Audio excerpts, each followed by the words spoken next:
그래서 갈릴리 선교 사역을 마치실 때쯤 예수님께서 제자들에게 물으셨습니다. 뭐라고 물으시냐면은 너희들은 나를 누구라고 생각하느냐? 이렇게 주님께서 제자들에게 물으셨습니다. 제자들에게 주님께서 물으신 것은 제자들의 자기가 누구신지를 밝히 드러내시려고 그러신 것입니다.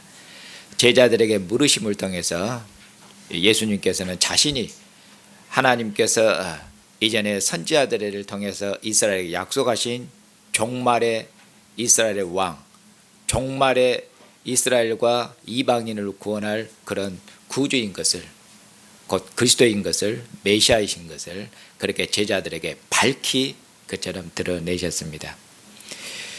그리고 나서 이 메시아가 어떤 메시아이신지 그처럼 메시아의 고난과 그리고 메시아의 영광에 대해서 그가 예루살렘에 올라가시면은 바리새인과 서기관들, 이스라엘의 지도자들에게 그처럼 배척을 받고 고난을 받고 그리고 죽으실 것입니다. 그러나 그가 3일 만에 살아나셔서 그처럼 영광스럽게 될 것을 메시아의 고난과 메시아의 영광에 대해서 제자들에게 말씀하시면서 제자들에게 충성을 요구하셨습니다. 메시아께서 고난을 통해서 영광에 들어가는 것처럼 메시아를 따르는 제자들, 메시아를 따르는 그런 왕의 백성들도 메시아가 걸어가신 그 길을 함께 걸어야 됩니다.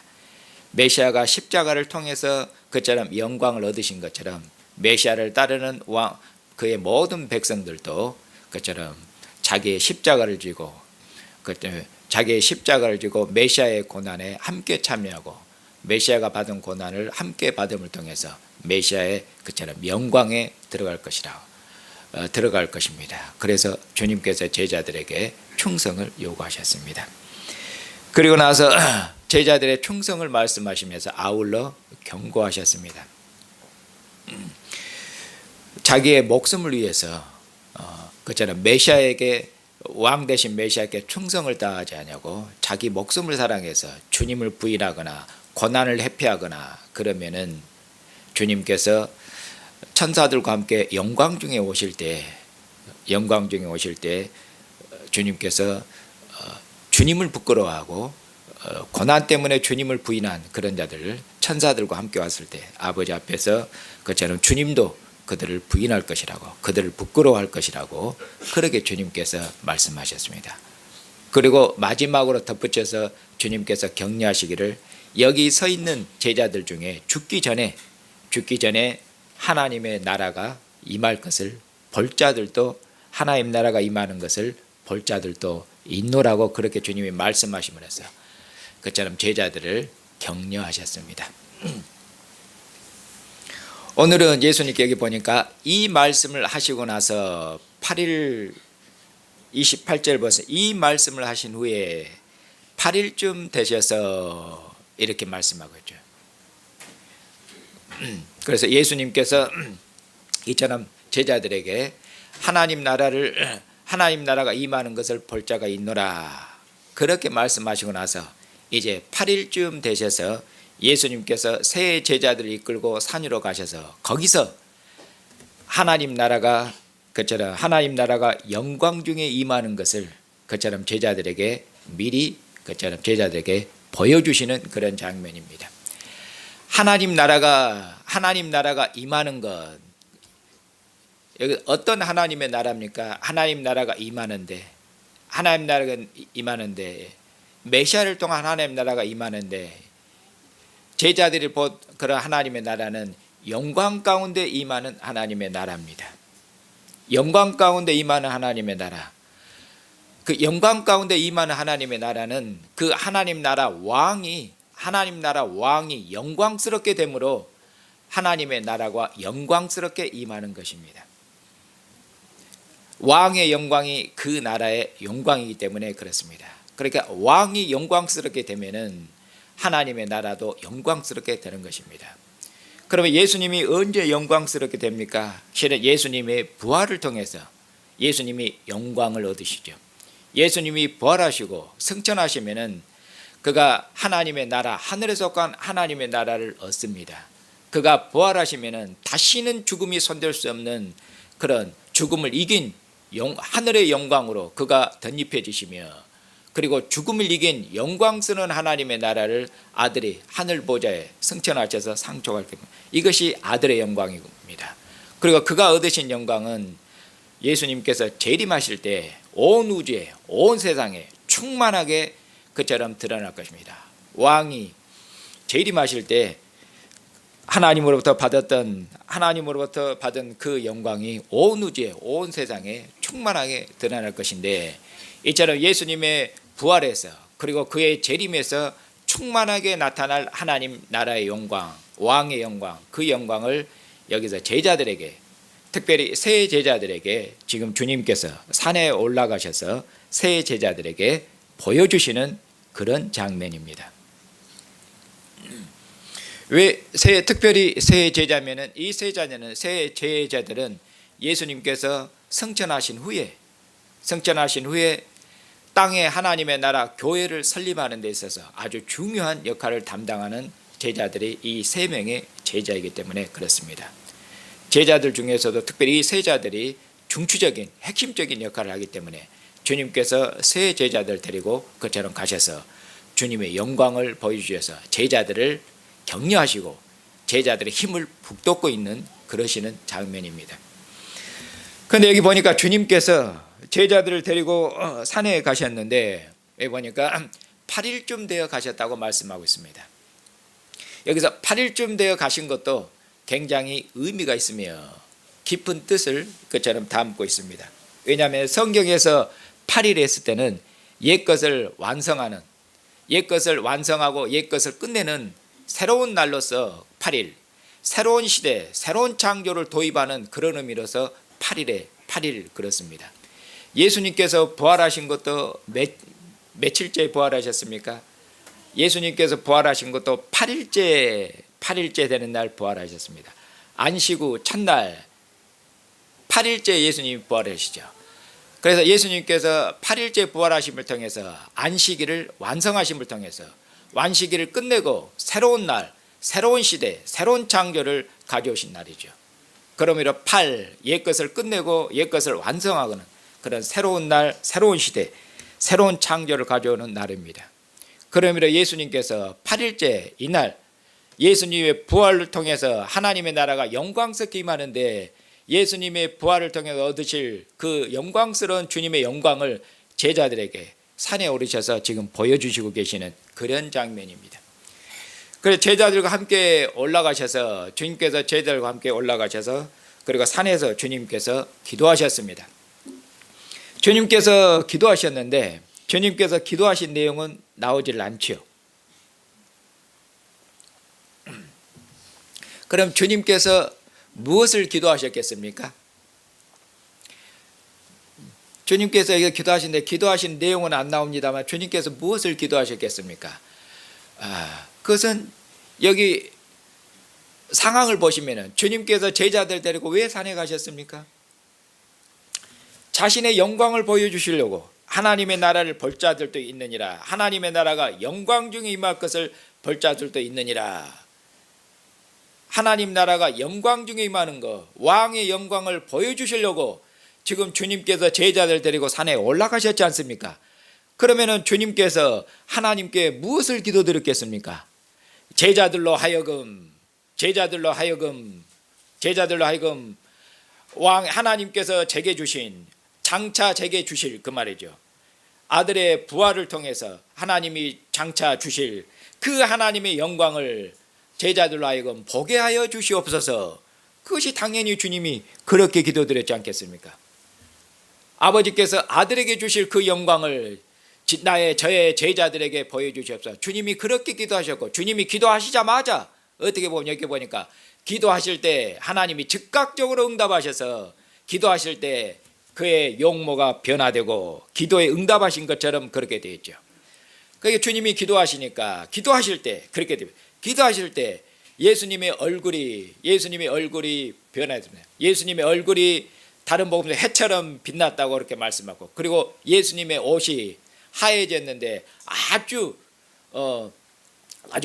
환하게 빛이 날 만큼 그렇게 하얘졌다고 그렇게 말씀하고 있습니다.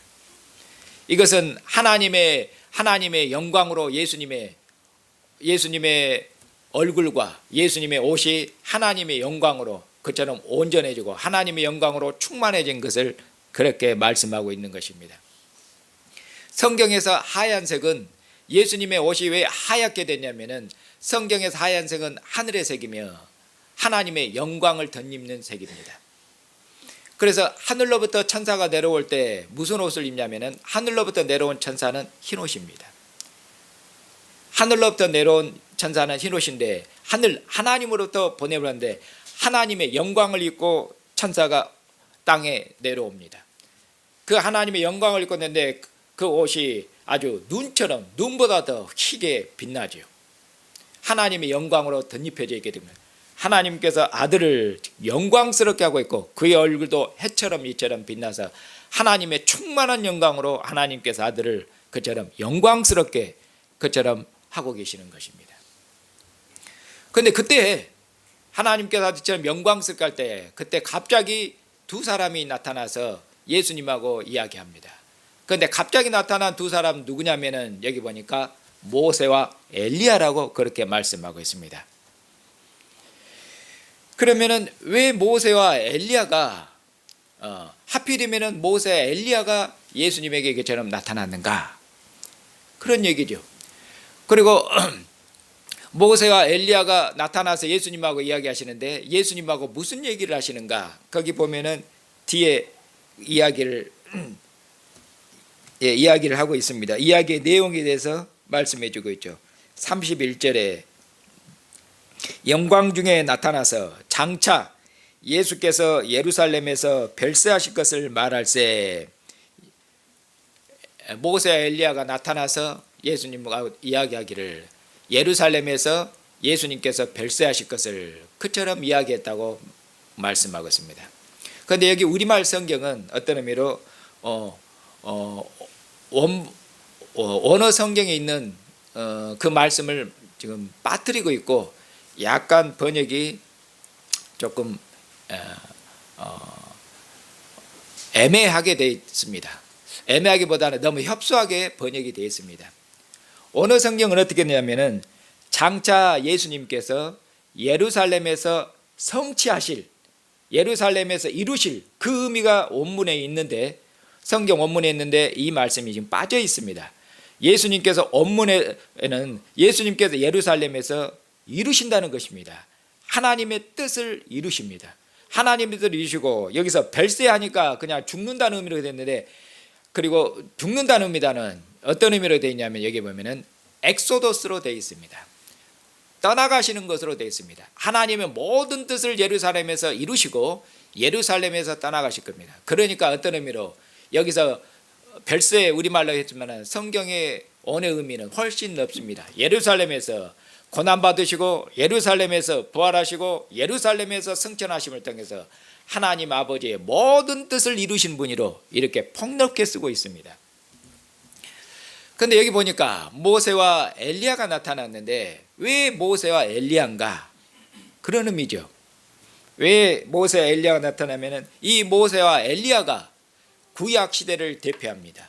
율법과 선지자들을 대표하는 두 인물입니다. 그리고 이 모세와 엘리야만 실은 하나님의 산, 신의 산이죠. 신의 산에 올라가서 하나님을 뵌 그 두 사람이 여기 모세와 엘리야입니다. 그럼 모세와 엘리야가 왜 그처럼 구약 시대, 옛 시대를 대표하는 두 사람인가? 그건 다른 게 아니라 하나님 나라가 출발했는데 언제 출발했습니까? 모세를 통해서 하나님의 모세를 통해서 이스라엘과 언약을 체결하심을 통해서 하나님 나라가 출현했지 않습니까? 모세가 하나님 나라의 출발점입니다. 그리고 하나님께서 모세를 통해서 출발시킨 그 나라를 하나님께서 누구에게 상속시키셨냐면은 하나님께서 다윗에게 상속시키시고 하나님께서 다윗에게 그 나라를 위탁하셨죠. 그런데 다윗 후손 특별히 솔로몬이 하나님 앞에 범죄했고 그렇게 해서 하나님의 나라가 북이스라엘과 남유다로 쪼개졌죠. 그리고 얼마 안 가서 솔로몬이 하나님 앞에 범죄한 그 죄악이 극에 도달해서 어떤 의미로 극에 도달해서 다윗의 후손 왕들이 하나님 앞에 완전히 배반하고 하나님을 완전히 떠났는데 그때가 어느 때냐면 아합 임금 때고 바로 그때가 엘리야입니다. 엘리야 시대입니다. 엘리야 활동의 시대입니다. 엘리야가 시내산에 올라가서 아합 임금이 그처럼 하나님의 모든 선지자들 다 죽이고 그것도 부족해서 이제 저까지 찼습니다. 그렇게 하면서 엘리야가 시내산에 가서 이스라엘 하나님 앞에 고소하고 기소하는 그런 장면입니다. 그래서 하나님께서 엘리야의 말을 듣고 하나님께서 이스라엘을 하나님을 완전히 배반하고 하나님을 완전히 떠난 이스라엘 하나님이 멸망시킬 것입니다. 그러나 하나님께서 바알 우상 앞에 무릎을 꿇지 않는 7,000명을 하나님께서 남겨두셨고 이 7,000명을 통해서 하나님께서 하나님의 나라를 이스라엘 하나님께서 새롭게 하실 것이라고 그처럼 하나님이 엘리야를 통해서 언약을 새롭게 하나님의 나라를 새롭게 하나님 앞에 범죄한 이스라엘은 끝났고 남은 자 7,000명을 통해서 하나님께서 그 나라를 새롭게 하실 것을 약속하셨습니다. 그런 의미로 하나님께서 모세를 통해서 시작한 그 나라가 엘리야 때 망했는데 하나님이 엘리야 때 그 언약을 새롭게 갱신함을 통해서 하나님 나라의 새로운 출발점을 갖고 있습니다. 그런 의미로 모세와 엘리야입니다. 그리고 예수님께서 이제 오셨는데 예수님께서 예루살렘에서 성취하시죠. 무엇을 성취하십니까? 하나님이 모세를 통해서 경영하신 하나님의 나라, 하나님이 엘리야를 통해서 약속하고 엘리야를 통해서 갱신하신 하나님의 나라, 그 나라를 하나님이 모세를 통해서 엘리야를 통해서 시작하시고 약속하신 그 나라를 하나님께서 아들을 통해서 하늘에 속한 하나님의 나라로 그 나라를 완성하시고 새롭게 출범시킬 것입니다. 어떻게? 아들의 죽으심과 아들의 부활을 통해서 그렇게 해서 하나님의 모세를 통해서 경영하신 엘리야를 통해서 경영하신 하나님의 나라를 그처럼 완성하실 것입니다. 그렇게 해서 모세와 엘리야가 나타나서 예수님께서 이루실 하나님 나라의 완성에 대해서 메시아의 고난과 죽으심과 부활을 통해서 하나님께서 모세를 통해 시작하시고 엘리야를 통해 시작하신 그 하나님의 나라를 하나님의 뜻을 이루어질 것을 그처럼 말씀하고 어떻게 보면 예수님에게 힘을 주고 예수님을 돕고 예수님을 북돋기 위해서 모세 엘리야가 나타났다고 그렇게 이해할 수가 있습니다.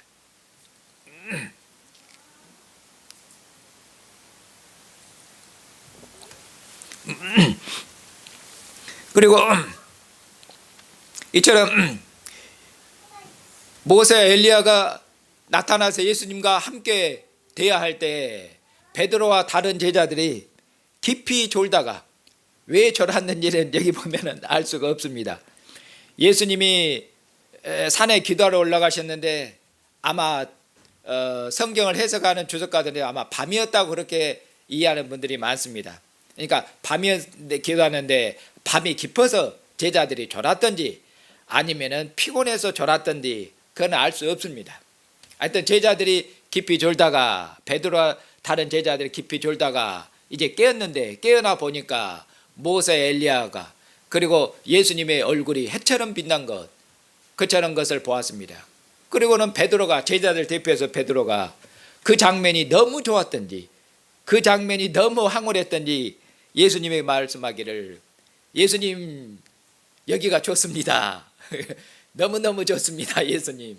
그래서 우리가 여기서 초가 세 척을 짓고 여기 거하면 좋겠습니다. 하나는 주님을 위해서 하나는 모세를 위해서 하나는 엘리야를 위해서 집을 세 척 짓고 여기서 함께 있으십시다. 그런데 자기가 하는 말도 모르더라. 모세와 엘리야가 왜 나타났는지 예수님의 얼굴이 이처럼 왜 해처럼 변화되었는지 이런 것에 대해서 예수님이 고난을 받고 죽으셔서 하나님 모든 뜻을 이루셔야 되는데 이런 의미에 대해서 전혀 베드로는 알지를 못했기 때문에 그런 말을 했다고 그렇게 이야기하고 있습니다. 그리고 베드로가 그런 말을 했을 때 그때 갑자기 구름이 구름이 그들을 덮었고 그렇게 이야기합니다. 34절 보시면은 이 말할 때쯤에 구름이 와서 그들을 덮는지라.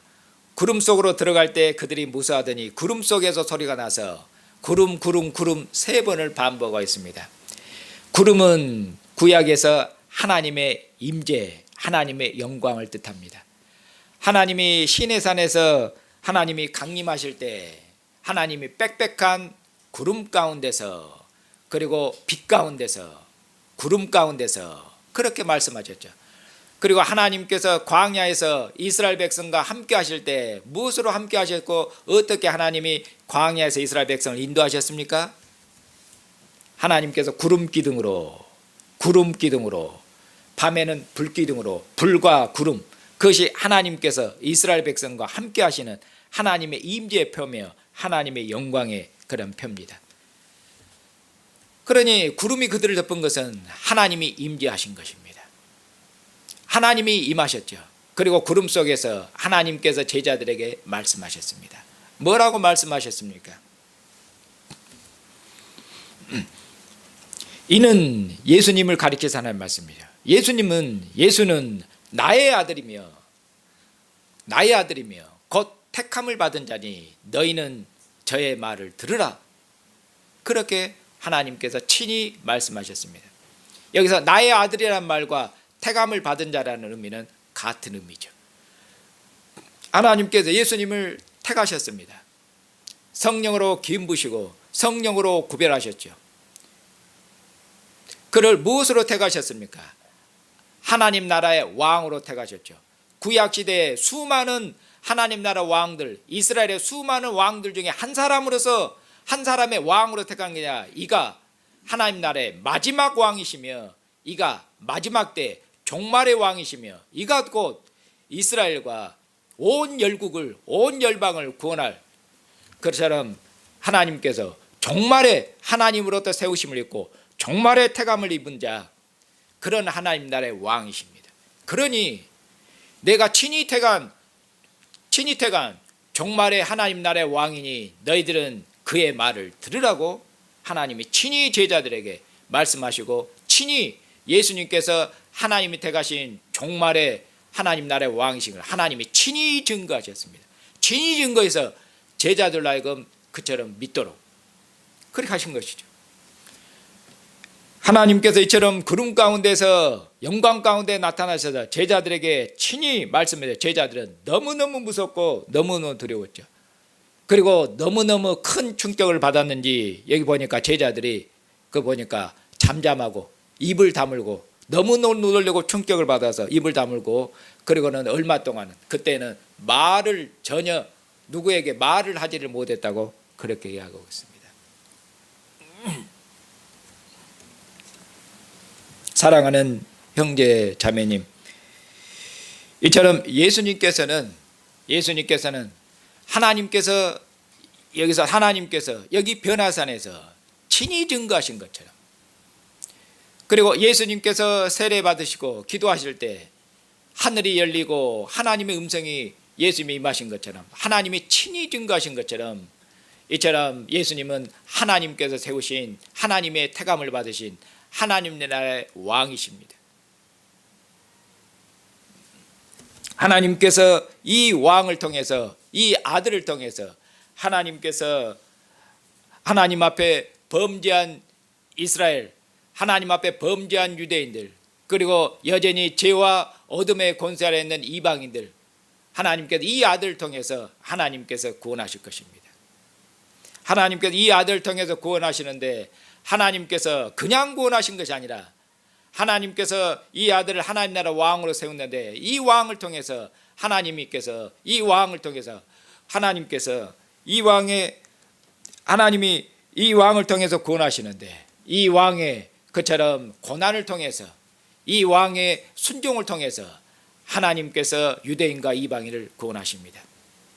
하나님께서 이스라엘과 세상의 구주로 하나님께서 이 아들을 세웠지만은 이스라엘의 지도자들은 예수님 말씀한 것처럼 장차 예루살렘에 올라갈 건데, 이스라엘의 지도자들, 이스라엘은 이 왕을 거절하고 이 왕을 십자가에 못 박아 죽일 것입니다. 이스라엘이 이방과 함께 연합해서 하나님이 보내신 온 세상의 구주로 세우신 이 아들을 그처럼 거절할 것입니다. 그러나 예수님은 십자가에서 저주받는 죽음으로 십자가에서 그처럼 죽음을 맛보시면서도 그는 하나님 아버지 앞에 온전히 충성하고 그는 죽음에 이르도록까지도 죽음을 맛보면서도 그는 자기의 생명을 자기 영혼을 온전히 하나님 앞에 의탁하고 하나님을 의뢰할 것입니다.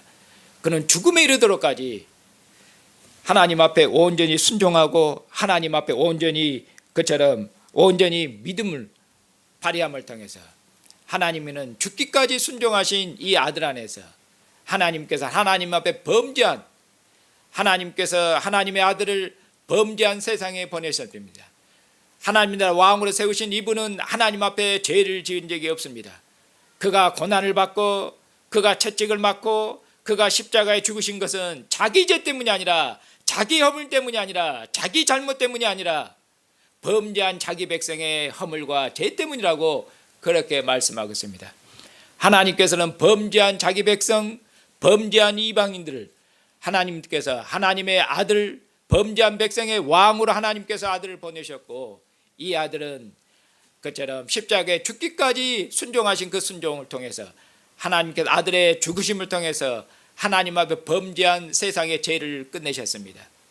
그리고 죄로 말미암아 사망이 역사하는데 아들의 죽으심을 통해서 죄를 끝내셨을 뿐만 아니라 아들의 죽으심을 통해서 죄로 말미암아 역사하는 사망의 권세도 끝내셨습니다. 십자가에 죽기까지 순종하신 이 아들을 하나님께서 죽은 자 가운데 살리셨고 하나님께서 하나님의 모든 영광으로 하나님의 영광으로 하나님의 생명으로 이 아들을 덧입히셔서 다시는 죽음이 그를 손댈 수 없도록 다시는 어둠의 권세가 다시는 사함의 권세가 다시는 주님이 죽음 가운데서 사흘 만에 일어나신 주님은 다시는 죽지를 아니하십니다. 오히려 사망과 음부의 열쇠를 그가 가지고 계십니다. 다시는 음부의 권세가 사함의 권세가 손댈 수 없도록 하나님께서 하나님의 생명으로 썩지 않고 죽음이 없는 하나님의 생명으로 우리 왕 예수 그리스도를 하나님의 생명으로 하나님의 영광으로 그를 영광스럽게 하셨고 또한 그를 더욱 영광스럽게 하시기를 하늘 보좌 우편에 하늘로 승천하게 하시고 하나님의 보좌 우편에 앉게 하셔서 하나님의 권세로 하늘과 땅의 모든 권세를 가지고 그처럼 하나님의 통치를 대행할 수 있도록 그렇게 하셨고 그를 하늘 보좌에 앉게 하심을 통해서 하늘에 속한 하나님의 영광스러운 나라 죽음이 손댈 수 없는 죄와 사망의 죄와 죄를 이긴 영광스러운 하나님의 나라를 상속받는 그런 영광스러운 왕으로 하나님께서 우리 주 예수 그리스도를 그처럼 높이고 존귀케 하셨습니다. 사랑하는 형제 자매님, 우리는 이 왕의 백성으로 부름을 입었습니다. 그리고 지금도 영광 가운데 앉아 계신 하늘 보좌 영광 가운데 앉아 계신 주님, 우리를 사랑하셔서 우리가 하나님 앞에 죄인 되고 원수 되었을 때 자기의 목숨을 친히 십자가에 내어준 그 주님, 그 주님께서 오늘도 저와 여러분을 주님의 상 앞으로 부르셔서 이것은 내 살이니 먹으라고, 이것은 내 피니 마시라고 주님의 살과 피로 우리를 먹이시며 주님의 살과 피로 우리의 믿음을 그처럼 격려하시고 우리의 믿음을 일깨우시고 우리의 힘을 북돋아셔서 그렇게 해서 세상에서 주님이 쓸모없다고 주님에서 고난을 받으셨잖아, 버림을 당하셨잖아. 그러나 십자가에 죽기까지 주님이 충성하셔서 아버지의 모든 뜻을 이룬 것처럼 우리 왕이 거절한 세상에서 우리도 거절당하고 우리도 고난을 당할 것입니다. 주님께서 말씀하십니다. 왕이 예수님께서 십자가의 고난을 통과해서 하나님 주시는 영광을 받으신 것처럼 나를 따르는 자들도 그처럼 왕의 고난에 함께 참여함을 통해서 주님의 영광을 얻으라고 오늘도 주님께서 주님의 사랑으로 이처럼 우리를 일깨우시고 격려하십니다.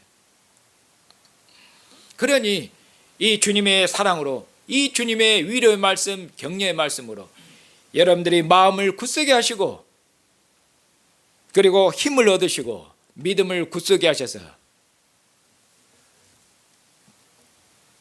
우리가 세상에서는 비록 인정을 받지 못하고 세상에서는 주님처럼 거절을 당할지라도 주님처럼 그처럼 주님처럼 하나님 앞에 온전히 순종하고 온전히 복종함을 통해서 하나님께서 아들의 복종을 통해서 하나님 모든 뜻을 이룬 것처럼 우리도 하나님께서 이 아들을 만왕의 왕으로 만주로 세웠으니 하나님께서 친히 제자들에게 너희들은 이 말을 들으라고 제자들이 친히 말씀한 것처럼 우리의 왕 만왕의 왕의 만주의 주 되신 주님, 이 주님께서 우리에게 말씀하시는 이 말씀에 우리의 모든 삶에서 순종하고 복종함을 통해서 우리의 삶에서 예수의 왕 되심을, 예수의 주 되심을 천하 만민에게 증거해서 여러분들의 증거를 듣고 천하 만민이 하나님의 교회 함께 나와서 하나님을 섬기고 하나님을 자녀 경배할 수 있도록 신실한 믿음의 삶, 증인의 삶을 사시는